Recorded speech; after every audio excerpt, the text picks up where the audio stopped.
ತುಂಬ ರಾಂಗಾಗಿ ಓಡಿಸ್ತಾ ಇದ್ದಾನೆ ಇವನು, ಈ ಗಾಡಿಯವನು. ನನಗೆ ಗುದುರಿಸ್ಬಿಡ್ತಿದ್ದೆ ಆ್ಯಕ್ಚುಲಿ. KL58F1134 ಗಾಡಿ ಹೊರಡ್ತೀವಿ. ಬೀಚ್ ಎಕ್ಸ್ಪೀರಿಯನ್ಸು ಶೇರ್ ಮಾಡಿ.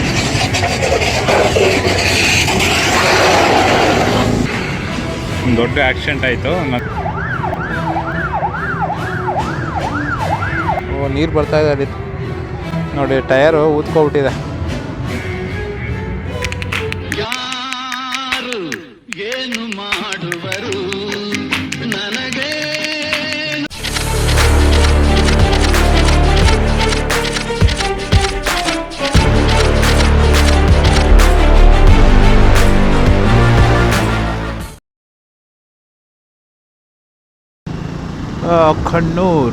ಖಣ್ಣೂರು ಸಿಟಿಗೆ ಎಂಟ್ರ್ ಆದ್ವಿ.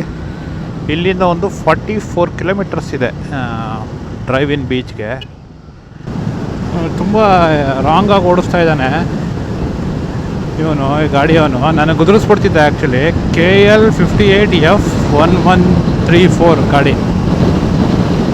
ಬ್ಲಿಂಕರ್ಸ್ ಹಾಕ್ಕೊಂಡಿದ್ದಾನೆ. ಬ್ಲಿಂಕರ್ಸ್ ಹಾಕ್ಕೊಂಡು ಹೆವಿ ಓಡಿಸ್ತಾ ಇದ್ದಾರೆ. ಎಲ್ರಿಗೂ ಹಾರ್ನ್ ನೋಡಿಕೊಂಡು ಚೋಕ್ ಕೊಟ್ಕೊಂಡು ಓಡಿಸ್ತಾ ಇದ್ದಾನೆ.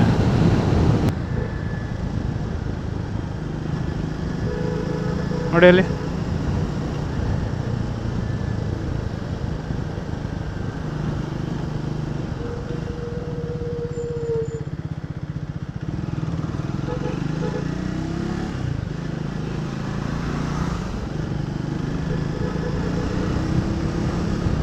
ಯಾಕೆ ಹಿಂಗೆ ಓಡಿಸ್ತಾ ಇದ್ದಾನೆ?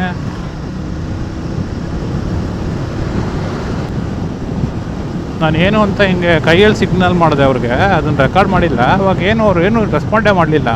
ಅಟ್ಲೀಸ್ಟ್ ಎಮರ್ಜೆನ್ಸಿ ಏನಾದ್ರು ಇದ್ದಿದ್ರೆ ಏನಾದ್ರು ಸಿಗ್ನಲ್ ತೋರಿಸಿರೋರು ಎಮರ್ಜೆನ್ಸಿನಪ್ಪ ಅಂತ.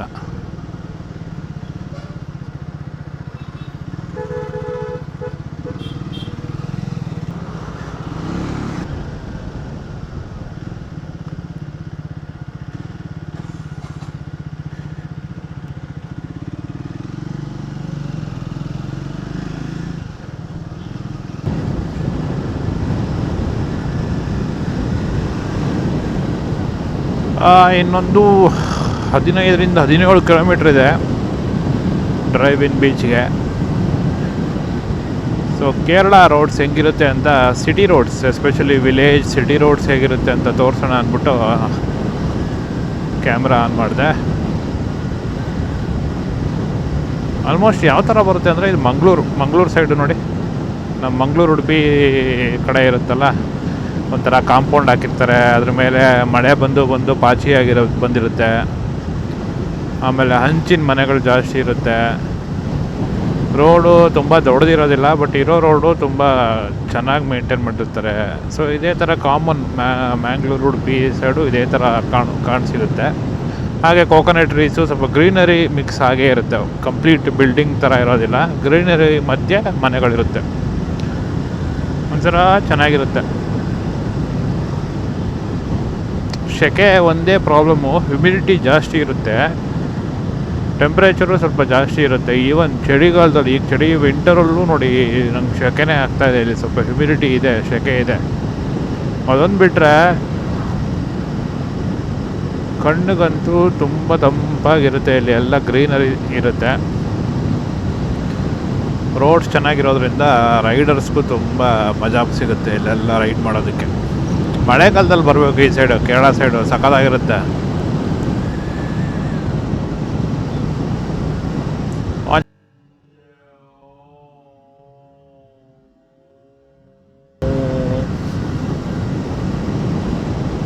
ಮಕ್ಕಳುಗಳಿಗೆ ಬೈಕ್ ಅಂದರೆ ಆಲ್ರೆಡಿ ಕ್ರೇಜು.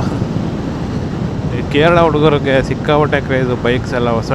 ಚಿಕ್ಕ ಮಕ್ಳಿಗೂ ವ್ಲಾಗ್ಗಳು ನೋಡ್ತವೆ ಆವಾಗಲೇ. ಎಲ್ಲ ಬೈಕ್ಗಳು, ಹೈ ಎಂಡ್ ಬೈಕ್ಸ್ಗಳು, ಹಯಾಬುಸ ಈ ಥರ ಎಲ್ಲ ಬಾಯಲ್ಲೇ ಇರುತ್ತೆ. 6:45 ಏನೋ ಹೊರಟಿದ್ದು, 10:00 ನಾವು ಆಲ್ರೆಡಿ ಇಲ್ಲಿ ರೀಚ್ ಆಗಿದ್ದೀವಿ. ಮಧ್ಯೆ ಬ್ರೇಕ್ಫಾಸ್ಟ್ಗೊಂದು ಸ್ಟಾಪ್ ಕೊಟ್ಟಿದ್ವಿ, ಮತ್ತು ಸಣ್ಣ ಪುಟ್ಟ ಸ್ಟಾಪ್ಗಳು. ಬಂದ್ಬಿಟ್ಟು ಒಂದು 4 ಅವರ್ಸ್ ಒಳಗಡೆ ಬಂದ್ಬಿಟ್ವಿ. ನೀವು ಮೈಸೂರಿಂದ 4 ಅವರ್ಸಲ್ಲಿ ಬಂದ್ಬಿಡ್ಬೋದು ನೀವು ಈ ಬೀಚ್ಗೆ. ಮಧ್ಯೆ ಎಲ್ಲರೂ ನಿಲ್ಲಿಸ್ಕೋಬೇಕು. ಫ್ರೆಂಡು ಅರುಣ್ ಸ್ವಲ್ಪ ಹಿಂದೆ ಆಗ್ಬಿಟ್ಟಿದ್ದಾನೆ. ಅವನು ಎಕ್ಸ್ಪಲ್ಸ್ ಅಲ್ವಾ, ಅಷ್ಟು ಪಿಕಪ್ಪೇ ಇರೋದಿಲ್ಲ ಗಾಡಿ. ಹೈವೇಲಿ ಸ್ವಲ್ಪ ಸ್ಲೋ ಆಗ್ತಾನವನು. ನಾನು ಸ್ವಲ್ಪ ಫಾಸ್ಟಾಗಿ ಬಂದ್ಬಿಟ್ಟೆ. ಆಲ್ಮೋಸ್ಟ್ ಒಂದು ಕಾಲು ಗಂಟೆ ಡಿಫ್ರೆನ್ಸಲ್ಲಿದ್ದಾನೆ. ಒಂದು ಕಾಲು ಗಂಟೆ ಜರ್ನಿ ಬರಬೇಕು ಅವನು. ಸೊ ನಾನು ಎಲ್ಲರೂ ಒಂದು ಕಡೆ ಸ್ಟಾಪ್ ಹಾಕಬೇಕು ಒಂದು ಕಾಲು ಗಂಟೆ. ಅದಾದಮೇಲೆ ನಿಮಗೆ ಬೀಚ್ ತೋರಿಸ್ತೀನಿ. ಏನೋ ಒಂದು ಸ್ವಲ್ಪ ಎಕ್ಸೈಟೆಡ್ ಆಗಿದ್ದೀನಿ ಹೇಗೆ ಬೀಚಲ್ಲಿ ಡ್ರೈವ್ ಮಾಡೋದು. ನಾನು ಬೀಚಲ್ಲಂತೂ ಕಾರು ಡ್ರೈವ್ ಮಾಡಿಲ್ಲ, ಬೈಕು ರೈಡ್ ಮಾಡಿಲ್ಲ. ಒಂದು ಎಕ್ಸ್ಪೀರಿಯನ್ಸ್ ತಗೊಳ್ಳೋಣ ಅಂತ ಬಂದಿದ್ದೀನಿ. ಅಷ್ಟು ದೂರದಿಂದ ಆ ಕರ್ವು ಘಾಟ್ ಸೆಕ್ಷನ್ ರೋಡು ಎಲ್ಲ ದಾಟ್ಕೊಂಡು ಬಂದು ಇಲ್ಲಿ ಡ್ರೈವ್ ಮಾಡಿದ್ರೆ ವರ್ತು ಅಂತ ಅನಿಸುತ್ತೋ ಇಲ್ವೋ ಅಂತ ನಿಮಗೆ ನಾನು ಶೇರ್ ಮಾಡ್ಕೋತೀನಿ ಈ ವಿಡಿಯೋದಲ್ಲಿ.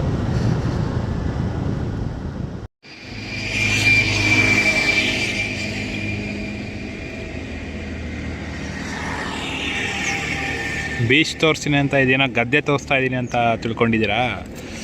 ನೋಡಿ ಇಲ್ಲಿ ಎಷ್ಟು ಗಲೀಜಾಗಿ ಎಲ್ಲಿ ಬಂದಿದ್ದೀನಿ ಅಂತ. ಇಲ್ಲಿದ್ದೀನಿ ನಾನು. ಬೀಚ್ಗೆ ಇನ್ನೊಂದು 4 ಕಿಲೋಮೀಟರ್ಸ್ ಏನೋ ಇದೆ. ಅರುಣ್ ವೆಯ್ಟ್ ಮಾಡ್ತಾಯಿದ್ದೀನಿ. ಇನ್ನೇನೋ ಒಂದು 10 ಮಿನಿಟ್ಸಲ್ಲಿ 15 ಮಿನಿಟ್ಸಲ್ಲಿ ಬರ್ತಾನೆ ಅನಿಸುತ್ತೆ. ಸಿಕ್ಕಾಬಟ್ಟೆ ಬಿಸಿಲಿದೆ. ಈ ಬೀಚಿಗೆ ಬರೋಂಗಿದ್ರೆ ನೀವು ಈವ್ನಿಂಗಿಗೆ ರೀಚ್ ಆಗಿ 4-5 o'clock ಈ ಥರ ರೀಚ್ ಆಗೋಂಗೆ ಬನ್ನಿ. ನಾವು ಒಂದು 10:30 ಬೆಳಗ್ಗೆ ರೀಚ್ ಆಗಿದ್ದೀವಿ. ಅದು ವಿಂಟರ್ ಸೀಸನಲ್ಲೂ ನಮಗೆ ಸೆಕೆ ಅಷ್ಟಿದೆ. ಸೊ ಜಾಸ್ತಿ ಬೆಳಗ್ಗೆ ಬರಬೇಡಿ, ಇಲ್ಲಿ ಅವಾಯ್ಡ್ ಮಾಡಿ. ಸಂಜೆ ಬರೋಂಗಿದ್ರೆ ತಂಪಾಗಿರುತ್ತೆ. ಸಿಕ್ಕಾಪಟ್ಟೆ ಸುಸ್ತಾಗ್ಬಿಟ್ಟಿದ್ದೀನಿ, ಟಯರ್ಡ್. ಬಿಸಿಲು ಇತ್ತು, ಅದು ವಿಂಟರಲ್ಲಿ ತಿಳ್ಕೊಳ್ಳಿ. ನೀವು ಸಮ್ಮರ್ಲಿ ಏನಾದ್ರು ಬರೋಂಗಿದ್ರೆ ಪ್ಲ್ಯಾನೇ ಮಾಡಬೇಡಿ ಇಲ್ಲಿಗೆಲ್ಲ. ಒಂದು 4 ಕಿಲೋಮೀಟ್ರ್ ಆಗಿರೋದ್ರಿಂದ ಅರುಣ್ ಬಂದ ತಕ್ಷಣ ಹೊರಡ್ತೀವಿ. ಬೀಚ್ ಎಕ್ಸ್ಪೀರಿಯನ್ಸು ಶೇರ್ ಮಾಡ್ತೀವಿ.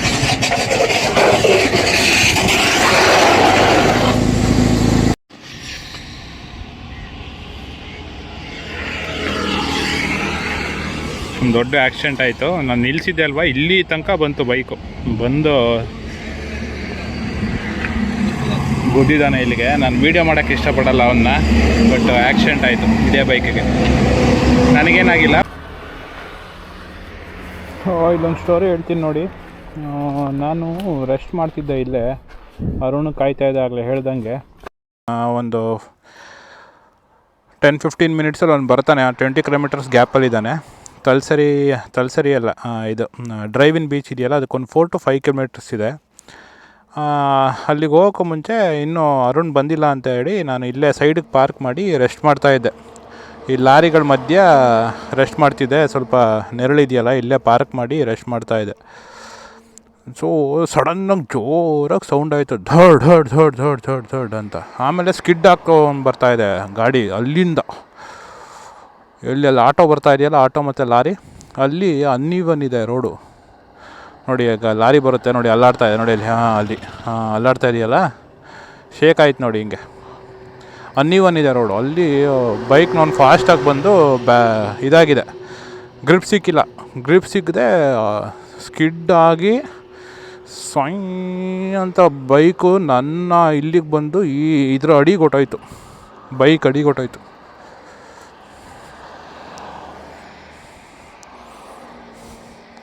ನಾನು ಇಲ್ಲೇ ರೆಸ್ಟ್ ಮಾಡ್ತಿದ್ನಾ ಸುಮಾರು ಹೊತ್ತಾಯ್ತು. ಆ ಕಡೆ ಅಲ್ಲಿ ನಿಂತ್ಕೊಂಡು ಕೂತ್ಕೊಂಡು ಅಲ್ಲೇ ಕೂತ್ಕೊಬಿಟ್ಟಿದ್ದೆ, ಮುಖೆಲ್ಲ ತೊಳ್ಕೊಂಡು. ಗರ್ರ್ ಅಂತ ಜೋರಾಗಿ ಸೌಂಡ್ ಬಂತು. ಬೈಕ್ನವನು ಅಲ್ಲಿ ಅನ್ಈವನ್ ಐತಲ್ವ ರೋಡಲ್ಲಿ, ಅಲ್ಲಿಂದ ಬಿದ್ದವನು ಹಿಂಗೆ ಬೈಕ್ ಬಂದು ನಂದು ಗಾಡಿ ಪಕ್ಕದಲ್ಲಿ ಹಿಂಗೆ ಹೋಯ್ತು. ಹಿಂಗೆ ಹೊರಗಡೆ ಕೊಟ್ಟೈತಿತ್ತು ಇದು. ಇಲ್ಲ, ಸುಮ್ಮ ಕೂತಿದ್ದೆ ನಾನು. ಹೋಯ್ತು ಅಲ್ಲಿಂದ ಬಂದಾಕೋಣ ಸ್ಕಿಡ್ ಹಾಕ್ಕೊಂಡು. ಅಲ್ಲಿಂದ ಸ್ಕಿಡ್ಡು ಇವನು ಹಿಂಗೆ ಜಾರ್ಕೊಂಡು ಇವನು ಅಲ್ಲಿಂದ ನೋಡೋ ಸ್ಕಿಡ್ ಹಾಕೊಂಡು ಹೋಗಿದೆ. ಇದೇ ಬೈಕು ಫುಲ್ ಬೂಸ್ಟು. ಎಲ್ಲ ಕಿತ್ತೋಯ್ತು. ಒಂದು ಏನೂ ಹಾಕಿಲ್ಲ ಅವನು ಹುಡುಗ.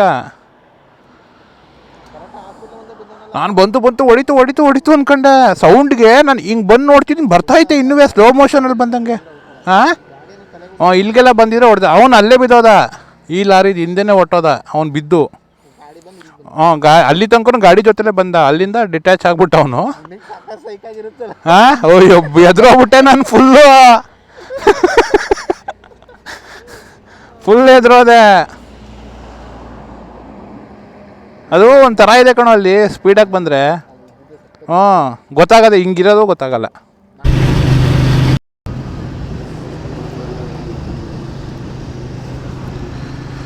ಹೊರಟ್ವಿ ಬೀಚ್ ಡ್ರೈವ್ಗೆ. ಆ್ಯಕ್ಷನ್ ನೋಡ್ಬಿಟ್ಟು ನನಗೆ ಸಿಕ್ಕಾಪಟ್ಟೆ ಇದಾಗೋಯ್ತು. ಅದಕ್ಕೆ ಗೇರ್ಸು ಎನಿ ಟೈಮ್ ಹಾಕ್ಕೊಂಡಿರ್ಬೇಕು. ಸೆಕೆ ನನಗೆ ಇಲ್ಲ, ಶಾರ್ಟ್ ರೈಡ್ ಇದು, ಇಲ್ಲ ನಾನು ಕೇರ್ಫುಲ್ಲಾಗಿರ್ತೀನಿ, ಏನೂ ಆಗೋದಿಲ್ಲ ನನಗೆ. ಮತ್ತು ಓವರ್ ಕಾನ್ಫಿಡೆನ್ಸ್, ನಾನು ಬೀಳ್ತೀನ, ಹಂಗೆಲ್ಲ ಬೀಳಲ್ಲ. ಇದೆಲ್ಲ ಬಿಟ್ಟುಬಿಡಿ. ಆ್ಯಕ್ಸಿಡೆಂಟ್ ಅನ್ನೋದೇ ಅಚಾನಕ್ಕಾಗಿ ಆಗೋದು. ನಿಮಗೆ ಗೊತ್ತಿಲ್ಲ, ನಿಮ್ಮ ಕಂಟ್ರೋಲಲ್ಲೂ ಇರೋದಿಲ್ಲ. ಅದಕ್ಕೆ ಅದನ್ನು ಆ್ಯಕ್ಸಿಡೆಂಟ್ ಅಂತ ಹೇಳೋದು. ಸೊ ಎನಿ ಟೈಮ್ ನನ್ನ ಸಜೆಷನ್ನು ಗೇರ್ಸ್ ಹಾಕ್ಕೊಳ್ಳಿ. ಪ್ಯಾಂಟೇ ಇರ್ಬೋದು, ಜಾಕೆಟೇ ಇರ್ಬೋದು, ಹೆಲ್ಮೆಟ್ ಇರ್ಬೋದು, ಗ್ಲೌಸ್ ಇರ್ಬೋದು, ಇದನ್ನೆಲ್ಲ ಎನಿ ಟೈಮು ರೈಡಲ್ಲಿ ಹಾಕ್ಕೊಂಡಿರಿ. ಅವನೇ ನಿಜವಾದ ರೈಡರ್. ಸುಮ್ಮನೆ ಹೆಂಗಂಗ ಸ್ವೆಟ್ರ್ ಹಾಕ್ಕೊಂಡು, ಶರ್ಟ್ ಹಾಕ್ಕೊಂಡು, ಜುಟ್ಟು ಬಿಟ್ಕೊಂಡು, ಹೇರ್ ಸ್ಟೈಲ್ ಮಾಡಿಕೊಂಡು ರೈಡ್ ಮಾಡೋನು ರೈಡರಲ್ಲ. ಚಪ್ರಿಗಳು ಅವರೆಲ್ಲ, ಚಪ್ರಿಗಳು. ಬಿದ್ದು ನೀವು ಸತ್ಬಿಟ್ಟು ಎಲ್ಲೋ ಸೇರ್ಕೋತೀರ. ನಿಮ್ಮ ತಂದೆ ತಾಯಿ ಇರ್ಬೋದು, ಹೆಂಡತಿ ಮಕ್ಳಿರ್ಬೋದು, ಅವರು ಒದ್ದಾಡ್ತಾರೆ ಈ ಜೀವನ. ಅವರು ಧೈರ್ಯವಾಗಿ ನೆಕ್ಸ್ಟು ಜೀವನ ಸಾಗಿಸ್ಬೇಕಾಗಿರೋರು. ನೀವುಗಳು ಶೋಕಿ ಹೊಡ್ಕೊಂಡು ಸತ್ತೋಗ್ಬಿಡ್ತೀರ. ಸ್ವಲ್ಪ ಹಾರ್ಷಾಗಿ ಹೇಳಿರ್ಬೋದು, ಬಟ್ ಒಂದೊಂದು ವಿಷಯನ ಇದೇ ಥರ ಹೇಳಬೇಕಾಗುತ್ತೆ. ಸೊ ರೈಡರ್ಸ್ ಹಾಕ್ಕೊಳ್ಳಿ, ಅದೇ ಮೆಸೇಜು. ಈಗ ನೋಡಿ, ನಾನು ಅಲ್ಲೇ ಕೂತಿದ್ದೆ, ಎಷ್ಟು ದೊಡ್ಡದಾಗಿ ಆ್ಯಕ್ಸಿಡೆಂಟ್ ಆಯಿತು ಅಂತ. Hopefully he will get well soon. And ಅವ್ನಿಗೆ ಲೆಸನ್ ಲರ್ನ್ ಮಾಡಿದ್ದಾನೆ ಅವನು ಅಂದ್ಕೋತೀನಿ. ಅವನು ಗೇರ್ಸ್ ಹಾಕೋಕ್ಕೆ ಶುರು ಮಾಡಲಿ.